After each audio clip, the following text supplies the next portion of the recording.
The ballroom smelled like money and contempt, and Nadia had learned a long time ago that those two things usually arrived together. She stood near the east wall of the Harborview Grand, holding a glass of sparkling water she hadn't asked for and didn't want, watching her stepsister Clarissa work the room the way a shark works a reef. Slow, deliberate, smiling at everything. The chandeliers were the kind that cost more than Nadia's annual salary.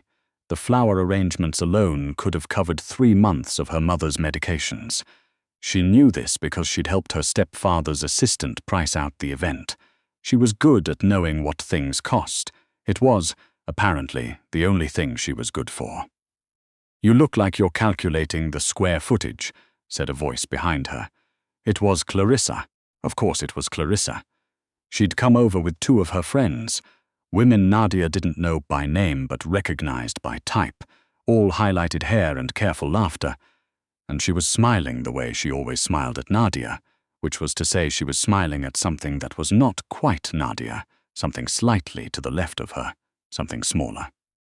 "Mum asked if you could go check on the seating cards," Clarissa said. Apparently one of the caterers moved the head table arrangements. Nadia looked at her stepsister. "I'm a guest, of course you are." Clarissa touched her arm lightly, the way you touch something you're not sure is clean. "We just thought, since you're not really talking to anyone." "I'll go find Mum myself," Nadia said. She didn't find her mother. She found a quiet corner near the service entrance instead, behind a column that smelled faintly of fresh paint, and she stood there and breathed and reminded herself that she was 31 years old, and she had done harder things than this. She had closed the books on her last employer's overseas accounts at 4 in the morning with a head cold. She had testified before a securities review board at 28, and not once had her voice shaken. She had buried her father with $40 in her bank account and figured out how to make the rest work. She could survive one charity gala. The event was her stepfather Edmund's, which meant it was really Clarissa's, because everything Edmund organized eventually became Clarissa's in the same way rivers eventually become the sea. A fundraiser for something she'd been told twice and had not retained it. What she did know was that the Harborview Grand's third-floor event space could hold 300 guests, that the catering contract had been awarded to a company that charged $18 more per head than the runner-up and provided worse canopies, and that whoever had arranged the table assignments had put Nadia at table 14, which was near the kitchen, and seated primarily with people who were also, in various ways, obligated to attend. She was trying to decide whether to find a cab or simply endure another hour when she noticed the room change. It wasn't dramatic. There was no hush, no parting of the crowd. It was more like a pressure shift, the way the air in a building alters when someone opens a door at the end of a long hallway. People didn't stop talking. They just started talking differently. A little faster, a little quieter. Eyes moved without heads following. Glasses were set down.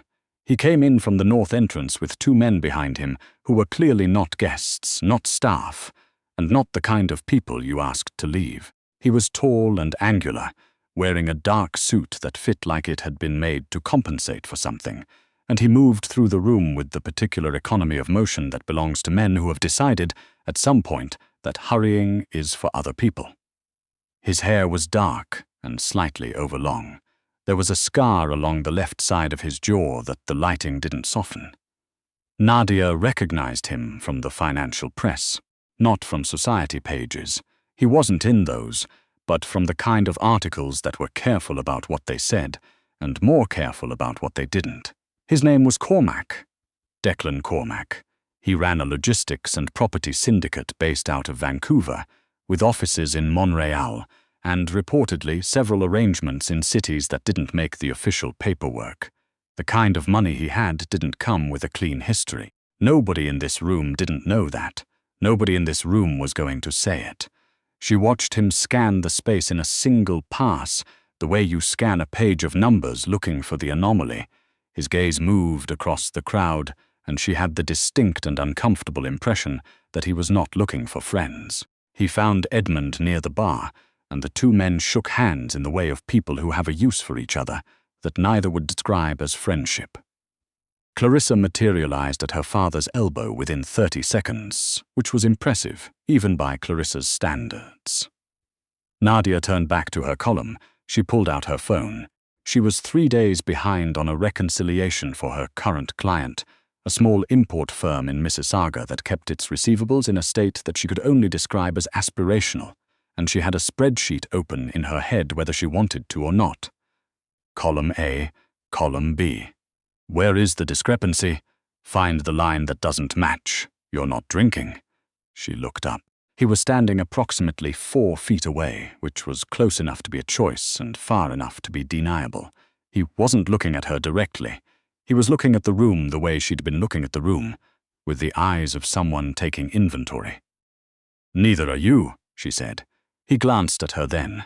It was brief and total, the kind of look that files things away. "Cormac," he said. "I know who you are." Something moved at the corner of his mouth. "And you are Nadia Vash." She said it the way you give information to someone who will find it out anyway. "I do accounts. For smaller clients. Nothing interesting, Edmund's daughter. Stepdaughter." The word came out the way it always did, flat and factual, like a correction on an invoice. He nodded slowly, his attention drifting back to the room. Edmund was laughing at something across the space, Clarissa's hand on his arm, and there was a particular quality to the laughter that Nadia recognized, the performance of ease in the presence of someone who makes you uneasy. "He owes me," Cormac said conversationally as though commenting on the weather. Nadia said nothing. "Not money," he added, "something harder to settle." She looked at him then, properly. Up close, the scar was more evident, a clean line like something that had healed well but hadn't been given the chance to heal quietly.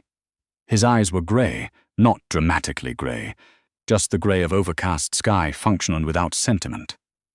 "Why are you telling me that?" she asked. "I'm not. I'm thinking out loud."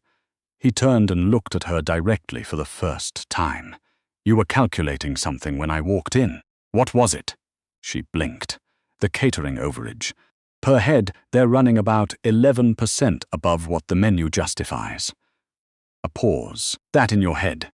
I do most things in my head." He studied her for a moment in a way that was not flattering and was not unflattering, and was, she realized, simply assessment. She'd been assessed by a lot of people in her life, usually as a disappointment. This felt different. This felt like he was looking for a specific value and had not yet determined whether she was or wasn't it. Then Clarissa was there. She arrived the way she always arrived, smoothly, beautifully, with the timing of someone who has a gift for interruption. She inserted herself into the space between them with a champagne glass and a smile, and her particular talent for making other people feel like they've stumbled into the wrong room. "Mr. Cormac," she said. "I'm so glad you could come. I'm Clarissa, Edmund's daughter." A fractional pause, a fractional glance at Nadia, his actual daughter. The words landed the way they were meant to. Small caliber, plausible deniability. Nadia held her glass and did not react, which was the only defense she had learned reliably worked. Cormac looked at Clarissa the way you look at something that has appeared on your desk without explanation. Polite, entirely uninterested. "I need to speak with your father," he said. "Of course." Clarissa was already shifting to guide him, her hand moving toward his arm. I'll find him." He walked away, not rudely, just without remaining. Clarissa turned back to Nadia, and the smile she wore now was the private one, the one that didn't need an audience. "Don't embarrass us," she said quietly. "He's important." "I know who he is," Nadia said. "Do you?" Clarissa's smile didn't change. That was the thing about Clarissa. She had never, in 15 years of knowing Nadia, allowed Nadia to land a real point. She simply absorbed them and walked away, and Nadia was left holding the point like something she'd meant to put down somewhere. She found her coat 20 minutes later, and she was almost at the elevator when she heard Edmund's voice from a half-open door down the service corridor, the kind of conversation that's happening in a service corridor because it cannot happen in a ballroom. She stopped. She should not have stopped. "Not what we discussed," Edmund was saying. His voice had a quality it never had in front of Clarissa, stripped of something. "The terms we agreed to, The terms were contingent. Cormac's voice was lower and easier to ignore, but considerably harder to misunderstand. The February transfer didn't clear the way it was supposed to. Your signature is on documents that would be difficult to explain.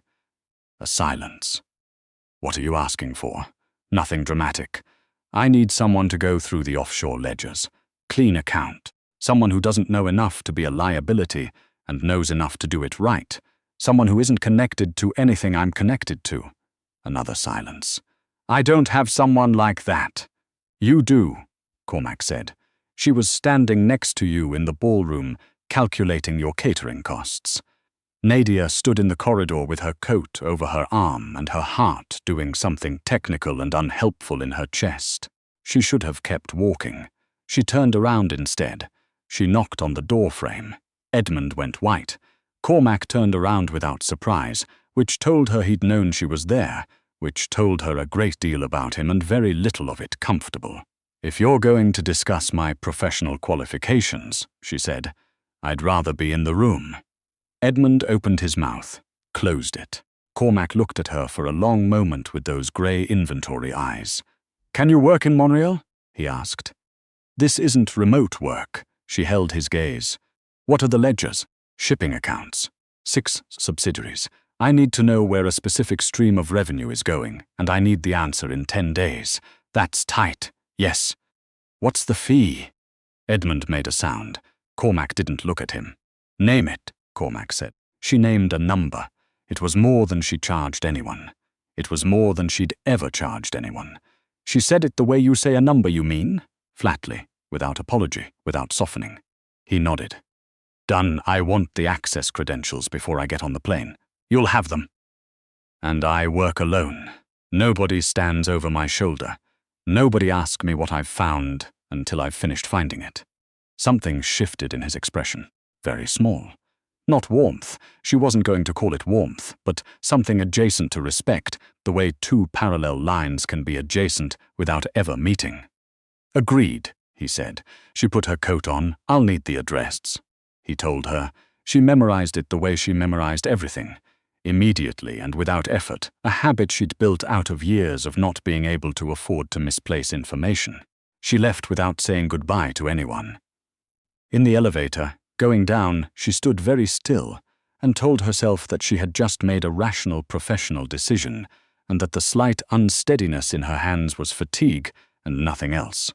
She told herself she should look up the exact nature of Declan Cormac's legal history before she did anything further. She told herself a lot of things in that elevator.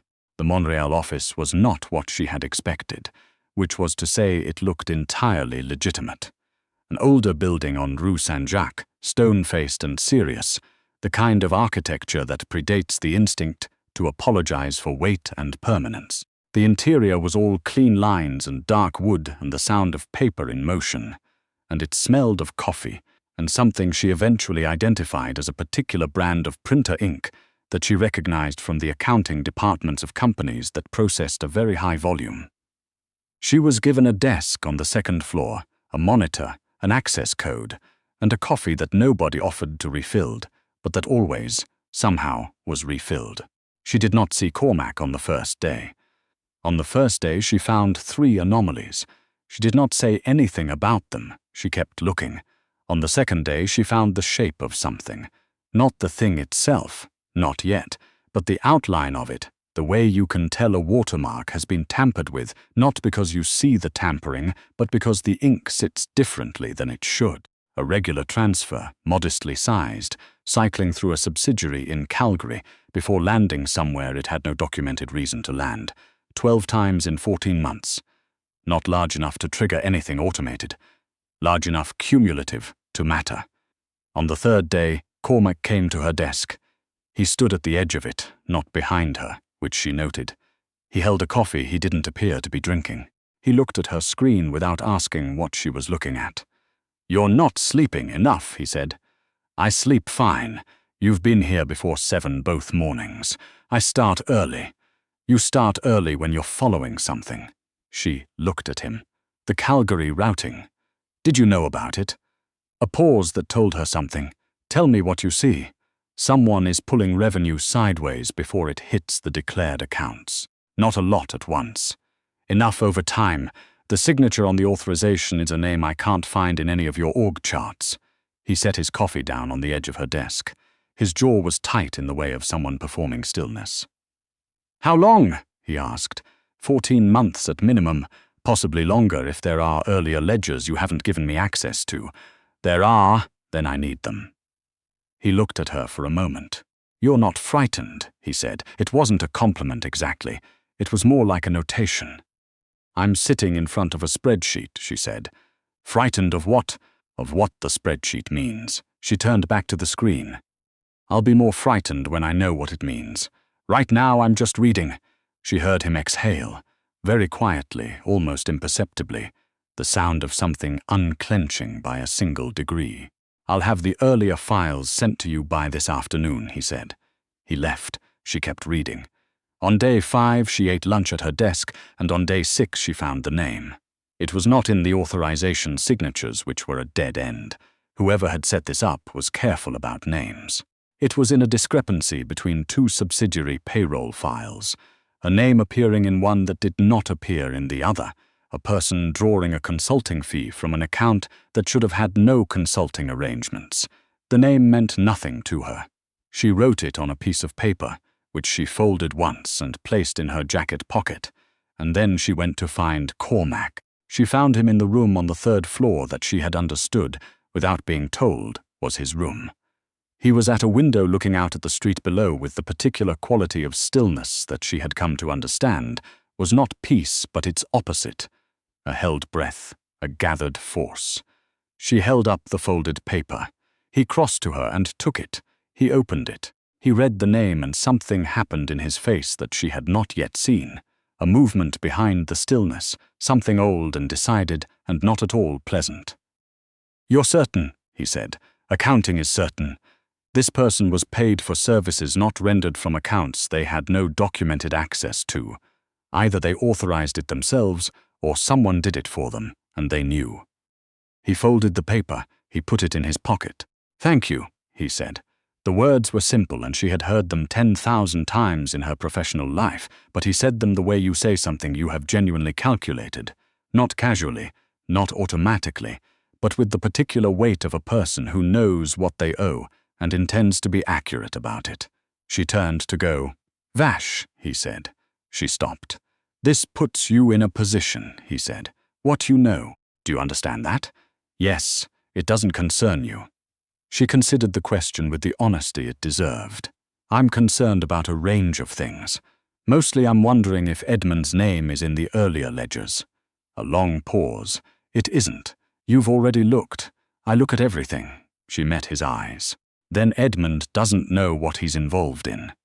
Edmund, Cormac said carefully, knows exactly as much as it serves him to know, which has kept him safe and which will likely continue to. She understood what this meant and chose not to examine it in detail. She was good at knowing what things cost. She was also getting better at knowing which calculations to leave alone. My 10 days are almost up, she said. You finished in 6. I like to check my work. He looked at her with that particular grey attention that she had not learned to predict and had given up trying to. There's more work, he said, if you want it.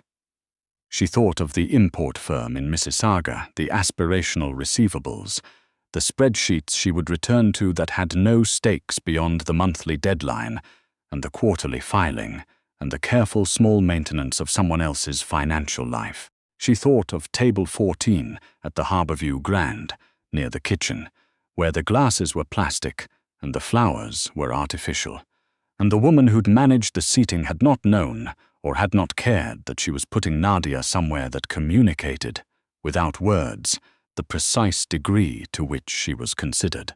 She thought of the name on the folded paper in Cormac's pocket, and the way he'd looked at it, and the way the room had felt when he said thank you like he meant it. What kind of work? She asked. Accurate work, he said. The kind that most people don't want to do and can't do right anyway. I charge what I charged you. I know what you charge. And I work my way. I know that too, he said. And then quietly, almost to himself, It's one of the few things here that's been done properly." She looked at him. He was watching her with an expression she was not entirely equipped to name.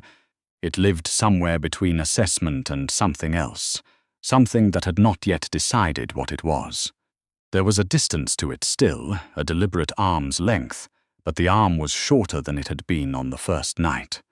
She could feel that. She could feel it the way you feel a figure that's moved one column to the left, still in the table, still accounted for, but no longer where you'd put it. "I'll need the Vancouver files," she said. "If we're doing this properly, I'll have them on your desk Monday. I'm in Vancouver." Something that was not quite surprise crossed his face. Not much, a variation in the grey, a small recalibration. "You're coming west. I told you I'd need the Vancouver files." She paused. "I prefer to work on site." He held her gaze for a moment that was neither long nor short, but had a quality of attention that she felt, physically, somewhere between her sternum and her throat. "Monday," he said. "Monday," she agreed. She walked back down the stairs and retrieved her jacket from the back of her chair and turned off the desk lamp and picked up the single notebook she'd filled with 7 days of figures. At the door, she paused and thought briefly, unreasonably, of the harbour view grand and the east wall and the column that smelled of fresh paint. She had stood against that wall and calculated the gap between what things cost and what they were worth. She was beginning to think the calculation was more complicated than she'd priced it. She took the stairs down to the street, and the city was cold and clear in the early evening, and she walked east and did not let herself look back at the building, because looking back at things was a habit she had learned, with some effort, to be careful about. But she thought about Monday. She thought about it very precisely, the way she thought about numbers that had not yet resolved, holding the variable steady, waiting for the rest of the equation to show itself. She flagged a cab on the corner. The ledgers would tell her more. They always did, and Declan Cormac, she was beginning to understand, was a set of books she had only just cracked the cover of. And she was, whatever else she was, very good at reading.